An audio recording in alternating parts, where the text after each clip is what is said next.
Assalamualaikum warahmatullahi wabarakatuh. Oke, teman-teman, kita lanjutkan saja ceritanya. Bab 663 Keberuntungan Chen Ziji. Qiyuan sedikit marah dan ingin marah. Cepat selamatkan orang-orang, Ji Fei memarahi dan terus menyelamatkan orang. Dokter tidak senang dan melihat Ji Fei menyelamatkan seorang pasien yang muntah darah. Jangan sentuh pasien itu. Organ dalamnya terluka. Tahukah kamu mengapa organ dalam terluka? Ji Fei terus menggerakkan tangannya dan bertanya dengan dingin. Saya tidak membawa peralatan apapun. Bagaimana saya tahu? Balas dokter itu. Tulang rusuk ketiga di sisi kirinya patah dan menusuk bagian luar jantungnya. Kurang dari 1 sentimeter. Jika dia tidak mendapat perawatan atau tidak sengaja mengangkatnya, dia akan mati di tempat. Memotong, kamu benar-benar pandai menyombongkan diri. Seorang dokter pengobatan Tiongkok hanya bisa mengandalkan tangannya untuk mengetahui di mana penyakitnya. Kamu pembohong dan kamu bahkan tidak memiliki keterampilan profesional dasar. Semuanya, minggir, Profesor Wang ada di sini untuk menyelamatkan orang secara langsung. Tiba-tiba terdengar teriakan dari luar kerumunan. Seorang dokter tua dengan tinggi lebih dari 1,70 meter, dengan rambut beruban, berjalan cepat, dan mata cemas masuk. Dokter yang baru saja memarahi Ji Fei segera berlari dengan senyuman di wajahnya dan berkata, Profesor Wang, ada 2 dokter pengobatan Tiongkok muda di sini yang menyelamatkan orang, dan mereka masih melakukan keresahan. Apa katamu? Profesor Wang bertanya dengan suara serius. Katanya, tulang rusuk ketiga sisi kiri pasien yang dirawatnya patah dan menusuk bagian luar jantung, jaraknya kurang dari 1 sentimeter. Kalau tidak diobati atau tidak sengaja diangkat, pasti mati. Tempat itu. Dokter mengucapkan kata-kata Ji Fei persis seperti yang diucapkan. Profesor Wang tercengang. Jika pengobatan Tiongkok dapat menyembuhkan penyakit dan menyelamatkan orang, dia akan mempercayainya, tetapi dia belum pernah melihat gambaran penyakit yang begitu akurat. Melihat Ji Fei, dia menemukan bahwa akupunturnya sangat unik dan gerakannya terampil dan langka. Namun memikirkan tentang apa yang baru saja dia dengar, dia tetap berkata terus terang, meskipun metode pengobatan Anda sangat tidak biasa, saya tidak percaya dengan apa yang Anda katakan. Nadanya bertanya-tanya dan penuh penyangkalan. Ji Fei mengabaikannya dan akhirnya memasukkan jarum perak ke dalamnya, lalu berdiri dan berkata, hati-hati saat mengangkatnya, dan jangan mencabut jarum emas ini. Nyawanya tidak akan dalam bahaya. Setelah mengatakan itu, dia berbalik dan pergi. Profesor Wang dan dokter tidak memperhatikan mereka dan tidak memperhatikan sama sekali. Hei, bagaimana sikapmu saat berbicara dengan Profesor Wang? Tahukah kamu siapa Profesor Wang? Teriak dokter darurat itu dengan marah. Meskipun Profesor Wang tidak senang, dia melambaikan tangannya untuk menghentikannya dan berkata, kembali dan periksa. Mendengus, dokter darurat itu mendengus dingin, merasa tidak senang di hatinya. Matanya tertuju pada jarum emas terakhir Ji Fei, yang terlihat sangat mempesona, dan dia sudah ingin mencabutnya. Tetapi melihat Profesor Wang menatapnya, dia tidak berani mengambil tindakan, dan segera mengatur orang-orang untuk mulai membawa orang ke dalam mobil.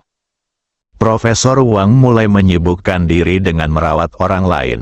Pasien yang tersisa semuanya adalah pasien yang tidak mengancam jiwa, sehingga pengobatannya relatif mudah. Mereka tidak tahu bahwa Ji Fei dan Qiyuan baru saja selesai merawat semua pasien yang mengancam nyawa. Hal ini membuat dokter gawat darurat yang baru saja tiba semakin tidak senang, mengira Ji Fei dan yang lainnya hanya bersikap khawatir. Akhirnya, semua orang dirawat dan diangkut kembali ke rumah sakit. Dokter yang menyangkal Jifei diam-diam berlari ke ambulans orang terakhir yang dirawat Jifei, menatap jarum emas itu, memikirkan cara mencabutnya. Kebetulan mobil sedang berbelok, kecepatannya agak kencang, dan bodi mobil sedikit bergetar. Dokter memutar matanya dan sengaja berpura-pura tidak duduk dengan kokoh. Ia mencondongkan tubuh ke depan dan mencabut jarum emas dengan tangan yang tersumbat di bawahnya. Ketika saya melihatnya adalah jarum emas, saya langsung memasukkannya ke dalam saku saya. Melihat pasien, tubuhnya sama seperti sebelumnya, tanpa ada perubahan.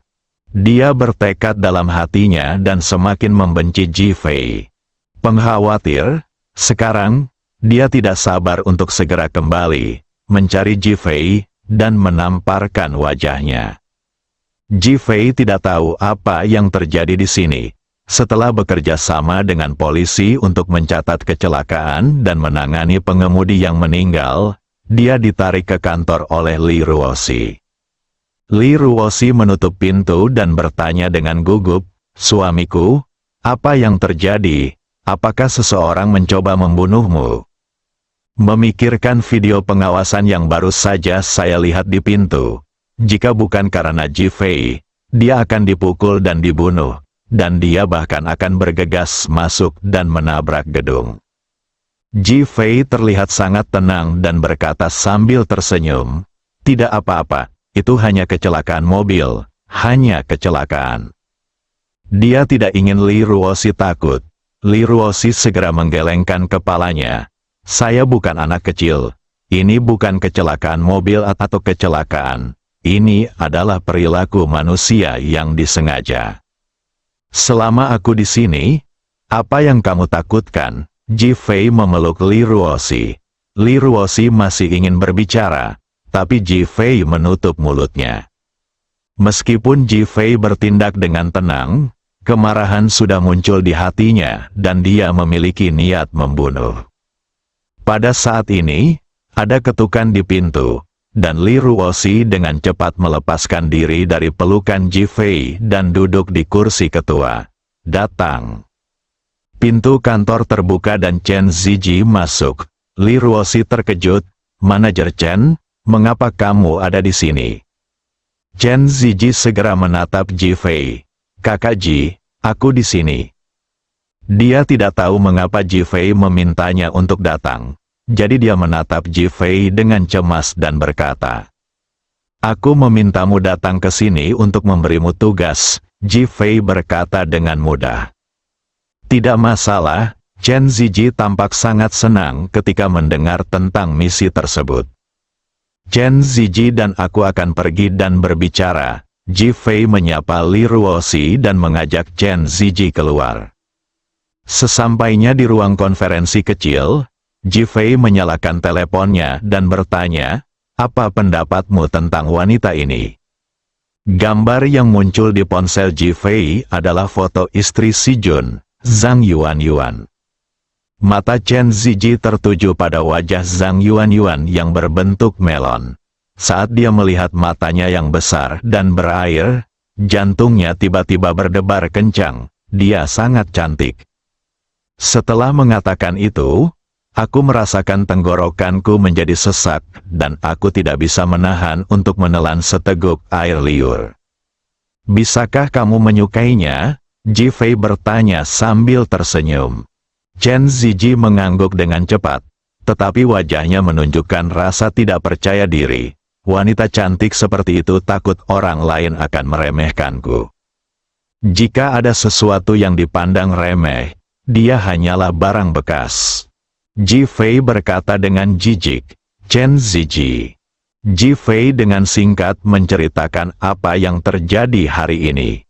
Ternyata mereka benar-benar menggunakan semen perekat kerja cepat jenis baru di sini. Benar-benar menjijikkan. Chen Ziji akhirnya mengerti alasan mengapa Jifei bertanya tentang semen perekat kerja cepat yang baru. Jifei tidak fokus pada masalah itu, tetapi memandang Chen Ziji, "Wanita ini cukup tampan. Apakah kamu tertarik? Jika demikian, Mari kita bersenang-senang. Berkata dengan santai, wajah Chen Ziji tiba-tiba memerah. Kakak Ji, bolehkah aku melakukannya? Patah, Ji Fei menamparkan kepala Chen Ziji. Bisakah seseorang mengatakan dia tidak cukup baik? Chen Ziji menutupi kepalanya, tampak malu. Dia wanita yang cukup baik yang tidak ingin pergi ke orang luar. Jika dia ingin menipuku, aku akan membiarkanmu menikmatinya selama beberapa hari. Ji Fei berkata sambil mencibir. Oke, terima kasih, Kakak Ji. Chen Ziji melihat bahwa Ji Fei menghargainya dan langsung setuju dengan penuh semangat. Ji Fei mengangguk. Aku akan memberimu 2 suntikan untuk membuatmu lebih kuat dan menaklukkan wanita ini sepenuhnya. Chen Ziji awalnya terkejut, lalu mengangguk penuh semangat. 5 menit kemudian, Chen Ziji meninggalkan perusahaan. Dia merasa dirinya sangat maskulin sekarang dan sepertinya mampu menaklukkan semua wanita. Ji Fei melihat punggung Chen Ziji dan berkata, kita tidak bisa kehilangan saudara kita. Kemudian dia tersenyum dan berkata, Zhang Yuan, saya harap kartu truf Anda tidak mengecewakan saya. Dia ingin mendapatkan petunjuk keuangan orang Hongmen melalui Zhang Yuan. Selama dia mengendalikan uang Hongmen, dia tidak akan takut Xiao Hongyan akan berani mengancamnya lagi. Dia tidak ingin Seng Lingyun muncul di dunianya dan istrinya setiap hari. Didi, ponsel Ji Fei berdering, dan Qi Yuan menelepon, Saudara Ji, keberadaan orang di balik kecelakaan mobil telah ditemukan. Dia berada di Hotel Jianghai di kota Ningjiang. Pengawasan, aku akan buru-buru ke sana sekarang. Ji Fei menutup telepon dan segera bergegas ke hotel. Jika Anda ingin membunuh diri sendiri, hidup Anda akan lebih buruk daripada kematian. Hati Ji Fei melonjak karena amarah dan niat membunuh. Bab 664 saya akan mengatakan apa saja di suite Hotel Jianghai di kota Ningjiang. 2 orang di kiri dan kanan menghadap video tersebut dan melaporkan situasinya kepada Zhou Fenghua. Idiot, kalian semua idiot, Tianmen akan mengandalkan orang-orang sepertimu. Apa yang bisa dilakukannya? Bersumpah dengan keras, sangat kasar, keduanya sangat gugup dan menundukkan kepala. Tunggu kabarku, patah. Setelah Zhou Fenghua melampiaskan amarahnya, dia menutup videonya. Diam-diam menatap telepon, Ji Fei, jika itu masalahnya, maka aku akan membiarkanmu diburu. Zhou Fenghua dengan cepat terhubung ke obrolan video dengan Manisius dan lainnya. Semua orang segera mengetahui bahwa sosok baru muncul di video tersebut. Dan Akasaka dari sebelumnya sudah tidak ada lagi. Mereka semua tahu tentang Akasaka, karena Akasaka ingin membunuh Hiroshima. Setelah Hiroshima kembali, dia langsung membunuh Akasaka. Sekarang ketua Sanrio Group bernama Anzai Rika. Wanita ini duduk di tempat Akasaka sebelumnya, jadi dia pasti Anzai Rika. Zhou Fenghua melihat ke arah kerumunan dan berkata, izinkan saya memperkenalkan kepada Anda, anggota baru kami bernama Anzai Rika, ketua grup Sanleng. Meski semua orang menduga itu Ansi Rika, mereka tetap sangat terkejut saat mendengarnya. Karena putrinya belum terdengar kabarnya di Long Country, Manisius khawatir Zhou Fenghua akan menyalahkannya. Jadi dia segera berbicara terlebih dahulu. Selamat datang ketua Ansi Rika. Ansi Rika mengenakan topeng penyihir wanita biru dan mengangguk kepada semua orang. Terima kasih semuanya. Zhou Fenghua tersenyum dan berkata, mulai sekarang, kita adalah satu keluarga dan satu kelompok, dan kita harus bekerja sama dengan tulus. Ya, semua orang berteriak serempak. Sekarang Ji Fei telah bangkit terlalu cepat di kota Ningjiang. saya memutuskan untuk terus menyerangnya. Siapa di antara Anda yang bersedia maju? Semua orang terdiam sejenak. Kegagalan Jefferson dan lainnya sebelumnya telah membayangi hati mereka.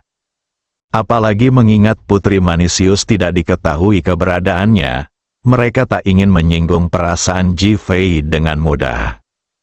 Zhou Fenghua sedikit kesal. Ji Fei jelas membuat mereka takut. Akhirnya, dia melihat ke arah Rika Anzai dan berkata, "Grup Sanleng Anda paling menderita karena Ji Fei. Saya ingin tahu bagaimana kalau Anda maju ke depan." Ansi Rika tidak ingin menjadi musuh Ji Fei. Tapi sekarang dia adalah orang pertama yang menghadiri pertemuan tersebut dan diberi tugas untuk pertama kalinya. Dia tidak bisa menolak. Jadi dia hanya bisa gigit jari dan berkata, "Ikuti pengaturan pemimpin sekte." Oke, kalau begitu pergilah ke kota Ningjiang sekarang, bekerja sama dengan grup Hongke, dan jadilah musuh Ji Fei. Kamu harus mengalahkan grup Li-nya. Jangan khawatir, Guru, saya pasti akan menyelesaikan tugas ini. Silakan, jika Anda memiliki pertanyaan, kami dapat menghubungi Anda kapan saja. Berbunyi, Zhou Fenghua menutup videonya. Senyuman bangga muncul di matanya. Ji Fei, jika saya ingin Sanleng Group bekerja sama dengan Hongke Group, Anda harus menghadapi bahaya ninja negara yang dan organisasi gerbang merah di belakang Hongke Group. Berapa lama Anda bisa bertahan? Mata Zhou Fenghua sudah menunjukkan rasa dingin. Ia mengeluarkan ponselnya dan segera memutar nomor kiri dan kanan. Kalian segera mundur. Saya punya pengaturan baru untuk tugas ini. Kedua orang itu menghela nafas panjang dan langsung mengangguk setuju. Zhou Fenghua menutup telepon, merasa sangat tidak senang. Saya pikir jika utusan kiri dan kanan maju, mereka bisa langsung membunuh Ji Fei. Tetapi sekarang mereka kembali dengan kekalahan, yang merupakan rasa malu dan penghinaan yang besar. Kedua orang tersebut mendengar bahwa mereka tidak diharuskan untuk melanjutkan misi, dan rasanya seperti terlahir kembali. Keduanya langsung terjatuh di atas sofa, dan baru kemudian mereka menyadari bahwa bagian belakang pakaian mereka basah kuyup. "Benar utusan, kapan kita akan berangkat?" Utusan kiri menoleh untuk melihat utusan kanan dan bertanya. "Pergi sekarang." Utusan kanan yang tenang itu duduk dan segera berkata. Zuo Si duduk, berjalan ke jendela, dan melihat ke langit di luar. Sialan Ji Fei, dia tidak membunuhnya, jadi biarkan dia hidup beberapa hari lagi. "Apakah kamu ingin membunuhku sekarang?" Begitu Zuo Si selesai berbicara, Ji Fei membuka pintu dan masuk. WHO, kiri dan kanan membuat dua orang berteriak bersamaan. Saat berikutnya, Ji Fei, bagaimana kamu bisa masuk? Mereka berdua tahu betul bahwa pintu mereka baru saja dikunci, jadi mengapa mereka membiarkan Ji Fei masuk seolah-olah tidak terkunci? "Bisakah keterampilan kecilmu mengancamku?" Ji Fei sudah berjalan menuju dua orang itu sambil bercanda. "Ji Fei, kamu terlalu sombong." Meskipun kekuatan Ji Fei mengejutkan mereka berdua, mereka masih diliputi amarah ketika memikirkan identitas mereka. Karena ini adalah penghinaan, Anda menegakkan tubuh, memancarkan semangat juang dari seluruh tubuh, meletakkan kaki kiri di tanah, mengangkat kaki kanan, dan menendang Ji Fei ke samping. Tendangannya cepat, kuat dan berat, membawa suara angin yang menggigit. Tendangannya memiliki momentum untuk menendang Ji Fei hingga mati. Dia sebelumnya ingin menghadapi Ji Fei dan membunuhnya secara langsung, tetapi Zuo Si tidak setuju. Belakangan, rencana itu gagal. Meskipun saya takut, saya tidak takut sama sekali. Sekarang Ji Fei ada di sini. Dia benar-benar tidak bisa melepaskan kesempatan ini. Oleh karena itu, ambillah inisiatif untuk menyerang. Ketika Ji Fei melihat utusan kanan menendang ke arahnya, sudut mulutnya melengkung, dan dia membuka 5 jari tangan kanannya dan meraih kaki utusan kanan itu. Ketika utusan kanan melihat Ji Fei benar-benar mencoba meraih kakinya sendiri, matanya menunjukkan sarkasme, dan dia diam-diam mengutuk Ji Fei sebagai orang bodoh. Akan aneh jika dia tidak menendang jarinya dan menghancurkannya hingga berkeping-keping. Diam-diam beruntung. Lebih kuat, bang. Pergelangan kaki utusan kanan bertabrakan dengan telapak tangan Ji Fei yang terbuka. Utusan kanan merasa kakinya seperti ditendang pada balok besi. Seluruh kakinya mati rasa, dan separuh tubuhnya tidak bertenaga. Saat dia hendak menarik kakinya, Ji Fei menutup jari-jarinya dan meraih pergelangan kaki utusan kanannya. Ah! Seru utusan kanan. Detik berikutnya, klik, terdengar suara patah tulang yang tajam, dan komandan kanan merasa seluruh tubuhnya tidak sadarkan diri seolah-olah dia telah disuntik anestesi, dan tubuhnya terjatuh dengan kepala lebih dulu. Ledakan, pukul tanah dengan keras. Utusan kanan tiba-tiba duduk, memeluk kaki kanannya yang patah, dan mengeluarkan jeritan yang mematahkan paru-paru. Kaki kanannya patah hingga mata kaki, seolah-olah langsung dipotong dengan kapak. Mata utusan kanan itu penuh dengan keterkejutan, kengerian dan hal yang tak terbayangkan. Dia tidak pernah menyangka kakinya akan dicubit oleh Ji Fei seperti ini. Ada ketakutan di mata Zuo Si. Tubuh di dekat jendela hendak dilempar ke bawah. Bang, itu tepat mengenai pinggang Zuo Si. Aduh! Zuo Si menjerit seperti babi yang disembelih. Tubuhnya seperti balon yang tertusuk. Kekuatannya langsung hilang, dan dia langsung terjatuh kembali. Ledakan, dia terjatuh dengan keras ke tanah. Qi Yuan segera melompat dari belakang Ji Fei dan melemparkan Zuo Si kembali seperti anjing mati. Ji Fei memandang kedua orang itu dan berkata, "Kamu memiliki kesempatan untuk bertahan hidup sekarang." Ji Fei, bunuh aku tidak ingin ada kesempatan. Utusan yang tepat mengira dia telah menjadi orang yang tidak berguna dan ingin mati.